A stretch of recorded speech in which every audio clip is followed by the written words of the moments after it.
This meeting is not our community practice anymore. What's it called? It's called our NED Talks, as voted on by the group last month. So we are the new TED Talks, but the NED Talks for neurodiversity.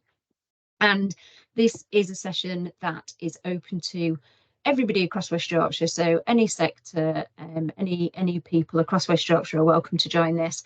And the aim of it is to share good practice, learning, research on topics of neurodivergence. So we primarily talk about autism and ADHD, but that's not to say that we can, we're open to look at other neurodivergence as well. So if people had a particular topic around dyslexia or multiple things, then we can look at that.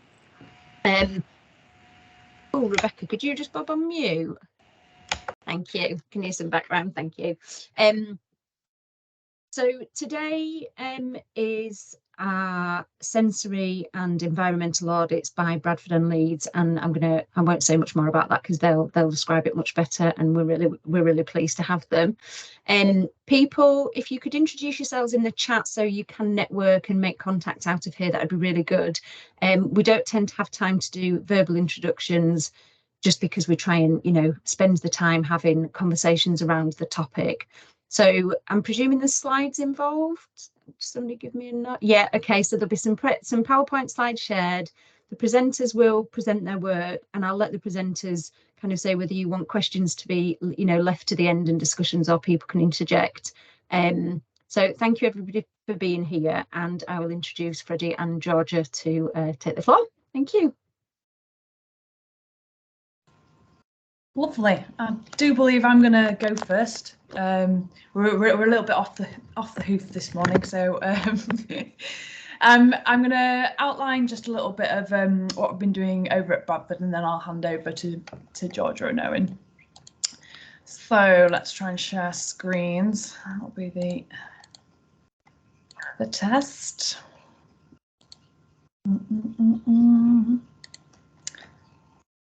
Hopefully you can see my screen.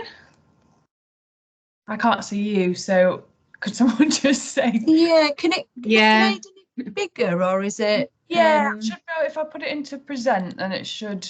Yeah, brilliant. Should go bigger, all being well. Just to say about questions, do you want people to interrupt Freddie, or? Yeah, that is a good question. I mean, my feeling is to a certain extent, because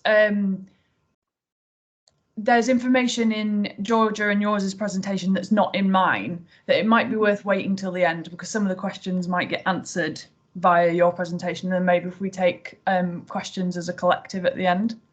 Yeah, and I'm happy if people want to note questions as we go along and put them in the chat, and I can kind of like facilitate that at the end as well. Yeah, awesome.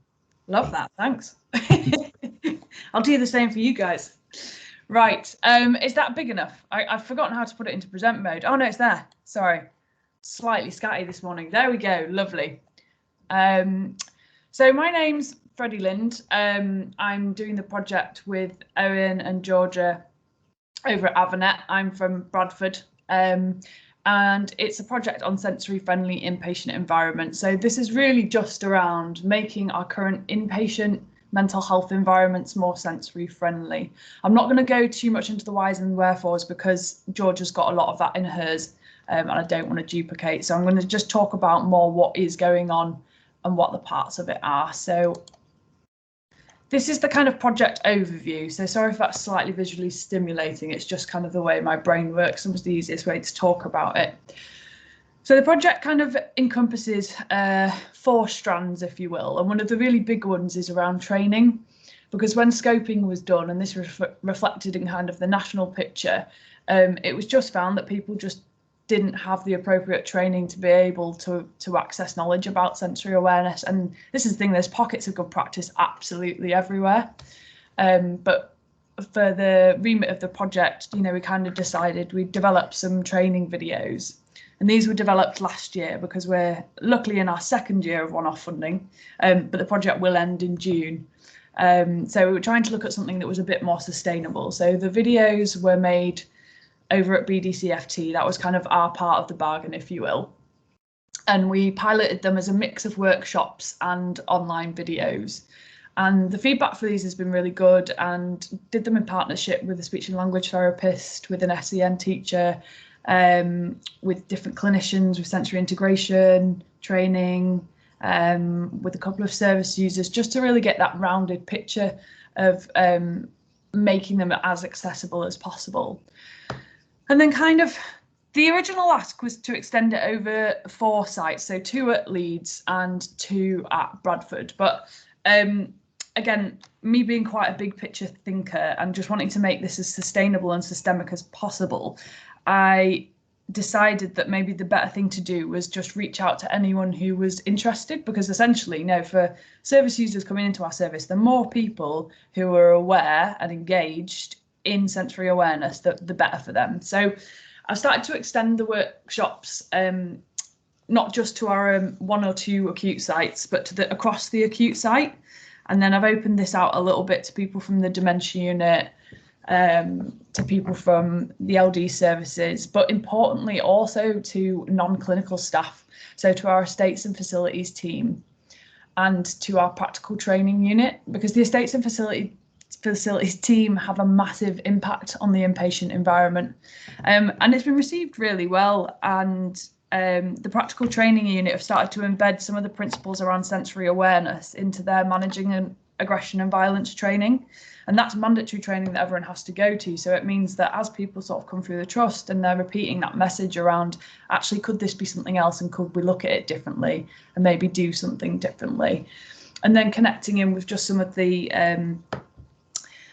teams that interface with community a little bit, because again, the project was very much around inpatient, but just trying to increase some of that connectivity by doing a little bit of short workshops with IHTT, which is the intensive home treatment team, who sort of see people who are in a moment of crisis, and the older people's team, and then trying to connect with our Airedale sites as well.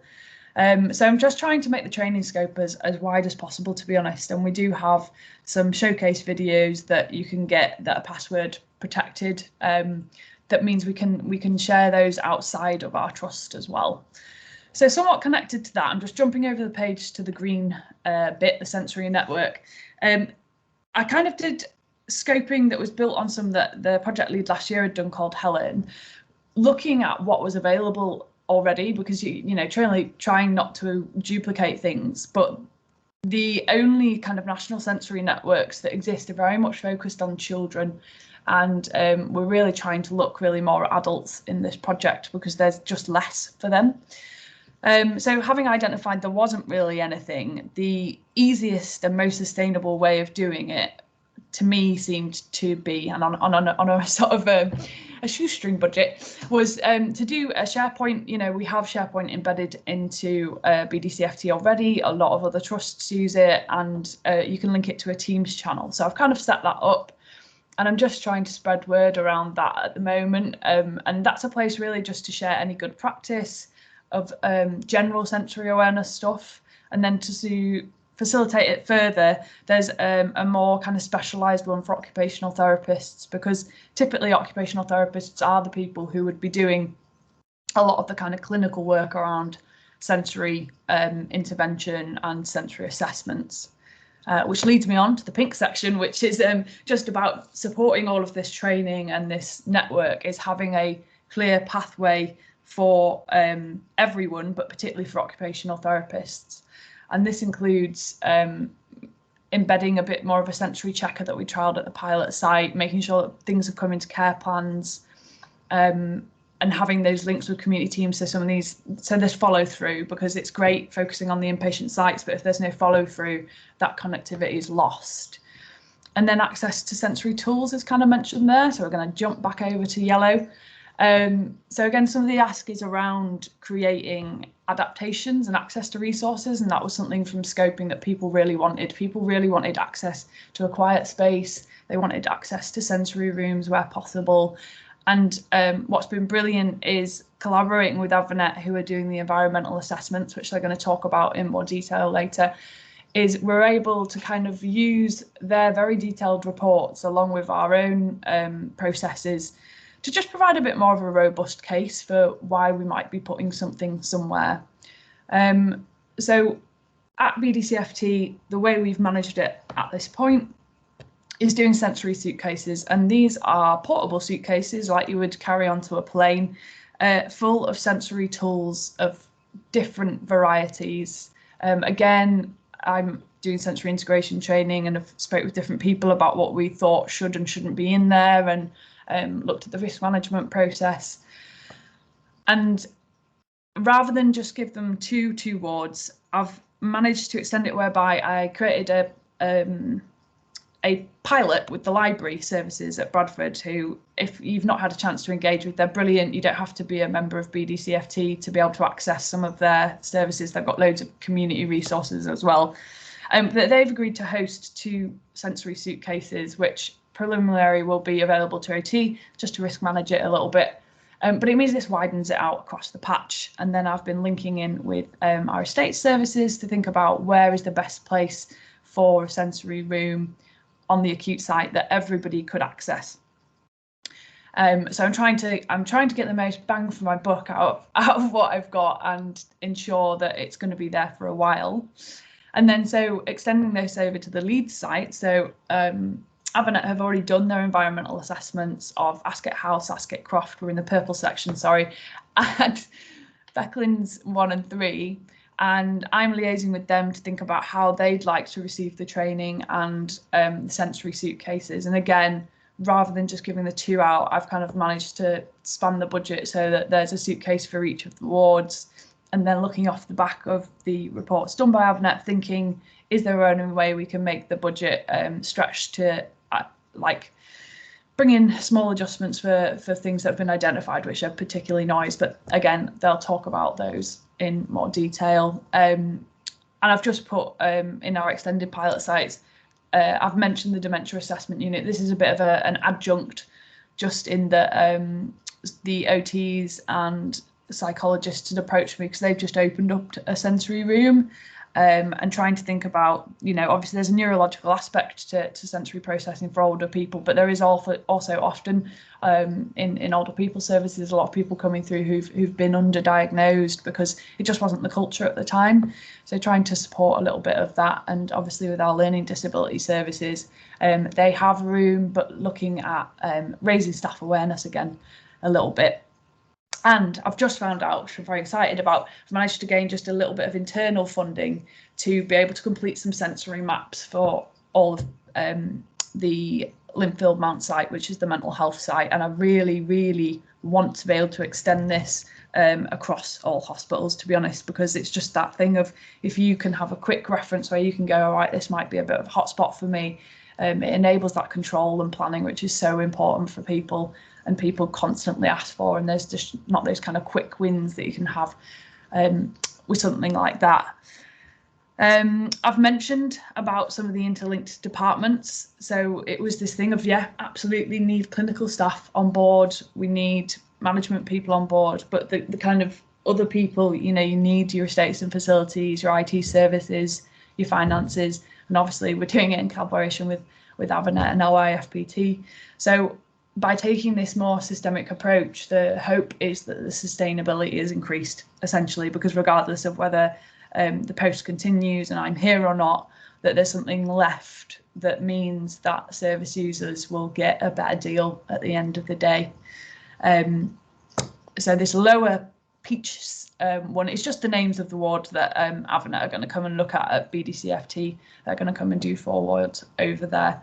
And like I say, we'll then be able to implement different strategies to be able to support people at the point of delivery. So it's a bit of a whistle-stop tour. I didn't want to go too much into detail because, like I say, I think that there's going to be a lot of detail from Georgia and Owens about the environmental assessments, which is a really nice piece to get into some detail. But by all means, if anyone wants to know more about these aspects, do contact me, and I'll just go on to kind of what the vision is. I keep saying this word sustainable, systemic. It's so important to me that long term there would be some way of replicating this across the region so that there's parity. we're working with different people to think about how this might carry on going forward. But if it's not, you know, at the least that there is a sensory pathway available, that occupational therapy have a clear pathway to support this, that all staff have adequate training to improve their sensory awareness. And this in turn kind of improves that buy-in to the NHSE 10 principles and their sensory guidance that they've delivered, which is a bit minimal, but at least, you know, there's kind of something. And that there is a little bit of access to appropriate resources, and the adaptations are put in place in a informed and evidence-based way.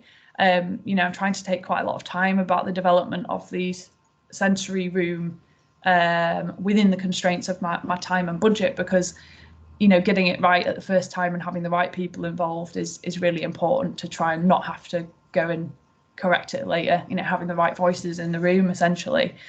So working with our service user involvement partners who are going to help with the sensory maps, so people with lived experience, and along with our estates and everybody else, you know, it's kind of an environmental party, I don't know, something like that. Yeah, and ultimately that we need to also make sure we evaluate it appropriately and prove some of the outcomes of how effective this could be. I'm going to be creating a kind of resource pack and a how-to, if you will, so that should other trusts, other places want to replicate what we've done, there's kind of a template that can then be adjusted, because I think, yeah, not the exact same thing is going to fit everywhere, but having a sort of flexible model to work with really means that the knowledge could be shared more easily across the region, which, like I say, ideally would be what it is, but at the very least that we get something done in Bradford and Leeds, which feedback's been really great, and some really positive just case studies that have come out of it, which I'll be writing up shortly. So yeah, I'm not going to go on much more than that. That's kind of the very much overall view, and then we're kind of zooming in with Owen and Georgia's presentation, which is going to follow. So I'll hand over to you guys, if that's all right, if I can stop sharing. Thank you very much, Freddie. I'm just going to get the, 1 second, I'm just going to get the share screen up, bear with me.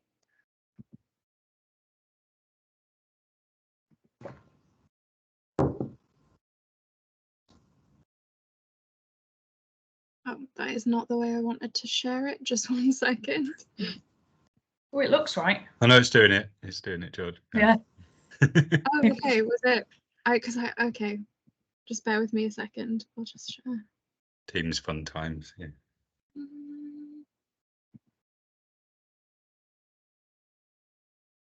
Okay. Can everyone see this presentation now? Yep. Good to Fantastic. Hi, I'm Georgia, the Yorkshire Autism AIM, also known as YAMHEP Deputy, and I'll be updating you on our second year of the Sensory Inpatient Project, which is partnered with Bradford Sensory Friendly Inpatient Environments Project led by Freddie. Owen is YAMHEP's manager, and he will also be feeding back later on in this presentation. So firstly, I'll be outlining some key terms that are relevant to our sensory inpatient project and defined by autistic people of lived experience with sensory needs. Our whole team are neurodivergent, and 3 of the 4 team members are autistic, myself included. Our project is informed and guided by the principles of the social model of disability. The social model of disability is the understanding that disability is something that is created by society. This is because disabled people often face barriers that stop them from accessing services and social systems in the same way as non-disabled people. Our sensory inpatient project hopes to address some of the systemic barriers faced by those with specific sensory needs on inpatient wards. Masking is an important concept to understand in relation to hidden or unmet sensory needs on inpatient wards. Autistic people can mask discomfort, pain, sensory overload, and emotions in certain social or sensory situations, often under pressure from neurotypical society to conform to social expectations. Masking can be a neurodivergent survival tool in unsupportive environments, and this can lead to autistic meltdown, burnout, and shutdown. Masking autistic people may often be unfairly labelled as high functioning, with sensory needs being unaccounted for, which is one of the reasons why these functioning labels have been widely rejected by the autistic community, as they're not representative of the lived experiences of autistic people. The concept of functionality can be inherently damaging, as it does not account for spiky profiles, often resulting in those labelled as high functioning masking issues and receiving limited support. Functioning labels also often stigmatise individuals deemed to be low functioning and limit society's expectation and acceptance of them. Stimming. So stimming is a self-stimulating behaviour to offer focus, comfort, or supplement sensory needs. Stimming can be repetitive and can be achieved in numerous ways with different tools, such as rocking, foot tapping, or fidget spinning. Stimming is not only physical, but can be verbal, auditory, and visual. Safe stim tools and relevant training should be accounted for wherever possible in inpatient wards, and it helps for autistic people to process sensory information around them. Unsafe and untailored and overwhelming sensory environments can lead to meltdown. An autistic meltdown is often a response to under or overstimulation, whether from a sensory or social environment or both, and meltdowns can look and feel different for each autistic individual. However, it is characterized by an extreme experience of distress and anxiety, which may be misinterpreted as a tantrum or panic attack to untrained persons. Alternatively, an autistic shutdown is a different response to overstimulation, social, cognitive, or sensory. However, it is still one that can cause great distress, fatigue, and anxiety to autistic people. It is often characterized by the autistic person being unable to complete basic tasks, seeking sensory deprivation and alone time, as well as sometimes becoming nonverbal. So then we can think about the core sensors, which are primarily and critically a part of the AMHEP sensory assessments. There are 5 basic sensory systems, such as visual, which considers colour, movement, pattern, depth, etc. Auditory, olfactory, which is smell, gustatory, which is taste, and tactile systems, which is touch. Other key important sensory considerations are information processing. Autistic people may process information differently due to sensory input methods. The way in which information is formatted and provided to autistic people is important for comprehension and understanding. Considering the sensory presentation of information, such as colours, layout, and formatting, is very important on inpatient wards. And then we'll look at proprioception and interoception, which is equally important in inpatient environments. Proprioception is the sense of bodily position and movement in space, as well as the awareness of balance, muscle tension, and limb position. This sense can be influenced by furniture positioning in relation to the subject, as well as lighting contrast affecting judgments of movement and limb positioning. Interoception is an internal bodily sense and signals things such as thirst, bladder fullness, and hunger. All of these needs which should be supported properly during an inpatient admission. Next, we'll look at sensory deprivation, which is when a person may experience little sensory input or finds the stimulation for their environment limiting. If a person is not provided with enough sensory stimulation, then it can negatively impact their processing, communication, and mental well-being. This can often result in a notable change in behaviour or engagement, and can also result in shutdowns. We should consider that people can have sensory seeking behaviour, which means that they require certain sensory inputs to remain contented or soothed, and sensory seeking behaviour can be self-soothing behaviour and may be due to other external stressors or factors. For example, an anxiety-inducing family meeting may make service users want to play loud music or slam doors for sensory stimulation. Lastly, there is co-regulation. This is when staff support and manage their own sensory needs and adjustments at work. Staff also deserve and require a healthy sensory environment, as an unsuitable sensory environment will impact their well-being. If staff are overwhelmed, then it will reduce co-regulation with service users and limit the effectiveness of care. Co-regulation is very important for staff and service user rapport. Now I will explain why sensory environments are important for care and well-being. Mental health services report difficulties supporting people with sensory processing differences across West Yorkshire, which mirrors national findings. Sorry, I'm in a communal office and someone's printing something right next to me. Mental health services report difficulties supporting people with sensory processing differences across West Yorkshire, which mirrors national findings. Wards are causing preventable sensory overload, which can lead to restrictive practices, restraint, and longer admissions. Autistic people are estimated to spend 5.3 years average as a mental health inpatient compared to their holistic peers with an average stay of 80 days. I also have a cold. Sorry. Do you want me to chip in while you regain no. your... No. Additionally, people may have a short sensory assessment upon admission. However, this is often not implemented into care plans, and many patients will be undiagnosed with autism or sensory needs. As Autistica reports found that 58% of people admitted to acute mental health wards were autistic or suspected to be autistic by staff. Understanding autism has been highlighted by staff as a priority, but they often feel unconfident implementing adjustments for people with sensory needs. And Bradford District Care Trust identified 50% of people admitted requires sensory screening, assessment, and these are not only autistic people, but people with other diagnoses such as schizophrenia, bipolar, and ADHD. Our key project objectives are the rollout to the current project across 4 further wards within BDCFT and LYPFT, and providing sensory checker assessments and recommendations, including sensory tools, linking in with the night packs and sensory suitcases that Freddie mentioned earlier, which is facilitated via our partnership with the Sensory Friendly Inpatient Environments Project. Increasing staff awareness by the Bradford project's existing e-learning and AdvaNet's animation video, employing a sound engineer who will conduct an audit of 2 pilots and advise on where to place acoustic tiles to prevent echo.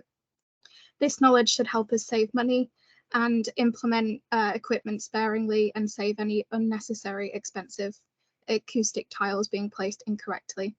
AdvaNet is supporting recruitment and delivering training to sensory checkers to complete lived experience environmental assessments in the next rounds as well, and offer additional training to interested organisations. AdvaNet will consult and liaise with wards to complete sensory assessments on identified wards across BDCFT and LYPFT, and AdvaNet will produce sensory assessment reports to recommend short and long-term improvements to sensory environments on identified wards. So now we'll look at what the project has delivered. Firstly, sensory assessments and ward reports. The sensory reports were finalised and submitted to all partnered Leeds wards, Beckland Centre Ward 1 and 3, and Ascot House and Ascot Croft. All reports average 12,000 words of detailed analysis, numerous diagrams, sensory mapping where provided, and key terms, as well as long and short-term recommendations, a rationale, and our methodology. We hope that the long-term and short-term recommendations will support immediate changes to the sensory environment and also long-term amendments to retrofitting that will consider sensory needs. The sensory report template was tested, checked, and agreed by staff members of lived experience and contractor Jill Corbin. The template helps to support further ward reports and standardised feedback methods. We developed and created a sensory tool via Google Forms to support sensory assessment to be mobile during ward visits, and the sensory tool was then embedded into an Excel document to allow for macro analysis of partnered inpatient wards and spot key trends. We're adaptable to the needs of sensory checkers, and some prefer to have open notes on paper, while others use the portable tool. Both methods, however, have proved successful in tandem. You can now see some screenshots of our sensory tool for each section, and there are a selection of questions regarding the sensory experience of each area of the ward, and a section for additional notes to expand and clarify their answers. To finish each section, the sensory checker provides a summary of the chosen ward environment. This process is then repeated for each room, concluding with final thoughts on the overall ward environment. Now you can view examples of pages from our sensory reports, demonstrating our light mapping system, where we used visual layout to create a sensory map of areas that are satisfactory or need improvement, which you can see on the left-hand side of the slide. And we also implemented a summary improvement tables for each designated section of our ward report areas. And the one visible on the screen to the centre right is showing a kitchen and self-catering area. You can also review our infographic style long-term recommendation section, which we chose colour and logo